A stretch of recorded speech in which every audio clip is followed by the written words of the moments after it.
Ladies and gentlemen, let us further discuss PlayStation 4 and resolution, shall we? As both consoles are trading blows in the resolution gate scandal, it has now been confirmed by Ubisoft that Assassin's Creed 4 will indeed be running in 1080p with anti-aliasing on the PS4, but only if patched. Sylvian Trotier, who is the associate producer, was discussing this in a recent post on his blog, and pretty much said that some players may not even be able to tell the difference. He said, and I quote, "If it's running at 720p versus 1080p, you're going to notice a difference by far. But if it's set at a resolution that's very close," go into that in a moment, out of quote, back into quote, "where most of the pixels are already there in internal processing, most people won't see any difference." He even added, "The most important part of this title update is not necessarily the 1080p resolution.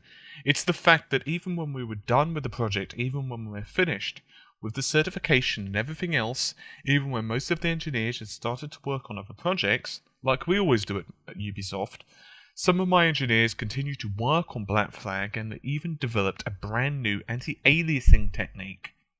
So," and quote and all, I know what you're going to say. You're going to say, well, why in the love of God did they release the title in 900p to begin with? Why didn't they just shoot straight for 1080p? Well, it was actually pretty simple. The idea was so that they got a little bit of extra wiggle room in terms of primarily GPU but also CPU utilization. In other words, to ensure that the frame rate was stable and didn't drop below 30 frames per second. Now remember, there is actually a substantial difference between the resolution of 900p versus 1080p. To you it may sound only 180, I mean what the hell is 180? In reality it's actually substantially more.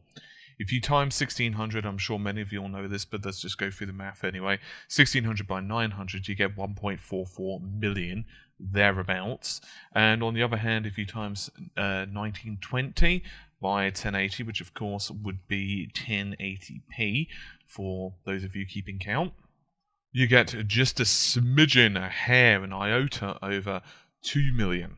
So it's actually quite a substantial difference when you start looking at the maths behind this.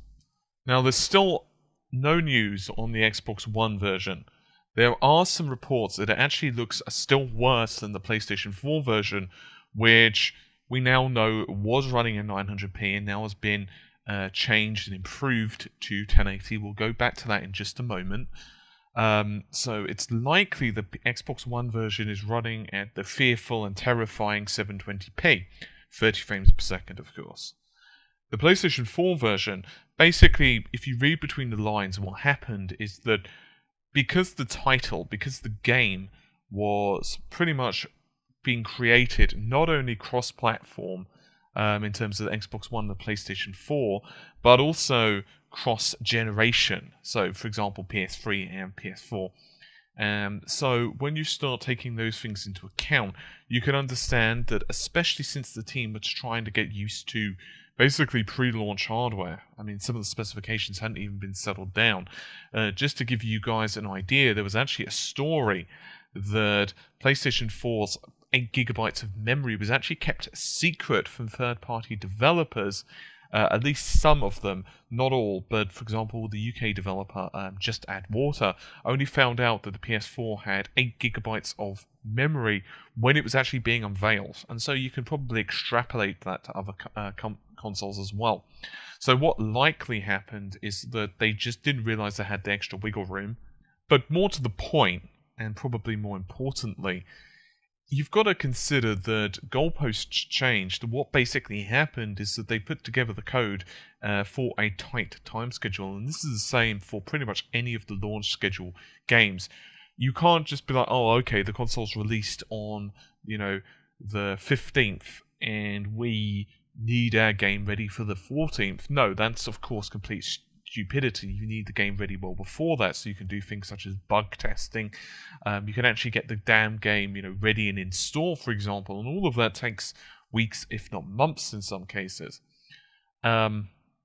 Just to give you guys an idea. I can't give away too many details, but a friend of mine is actually a beta tester. He's a play tester on a couple of games, and he was testing out Batman on the Xbox 360, just for an example, like 4 to 6 weeks before the actual release date.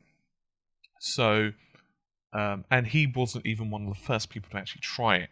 So that just gives you an idea in some cases how, how little time they actually have in some cases to actually get the code ready. So what pretty much happened, of course, is then they were like, okay, let's try to optimize this. So once again, if we extend to that the Xbox One, it's likely one of the only primary reasons the PS4 is able to run even at, say, 900p is simply because it was basically brute forcing its way through. The fact that the system is pretty easy for developers to wrap their heads around, in addition to the fact that we start looking at the fact that the PS4 has a slight horsepower advantage over the Xbox One, and you can start seeing how, well, they pretty much marry up and are basically best friends with one another.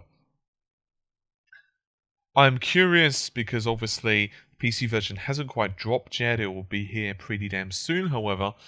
I'm curious how it will be handling Assassin's Creed 4, because the recommended GPU, I believe, I'm not looking at this, but this is from pure memory, was like something like a GTX 470, which is a couple of generations old now, to say the least. And, I think that's got 1 gigabyte of memory as a standard GDDR5 memory. And not exactly as much memory bandwidth as maybe you'd expect, but it's not a terrible GPU. But Assassin's Creed 3 kind of resource hungry considering what it was rendering, so I'll be curious to see just how well it drops. I have reasonable confidence, to be fair to Ubisoft, despite the fact that sometimes it could take a bit of a beast to run.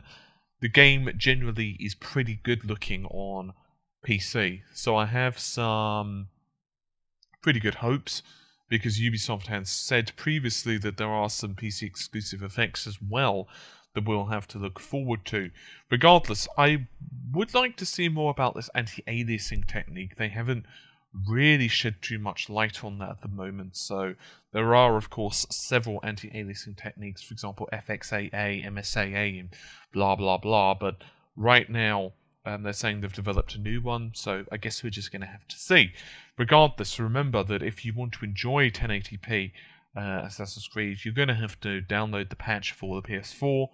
Not that you probably won't be connected and just download it anyway, just reminding you. Anyway, hopefully you've enjoyed the video. I'll see you soon. Take care. Bye for now.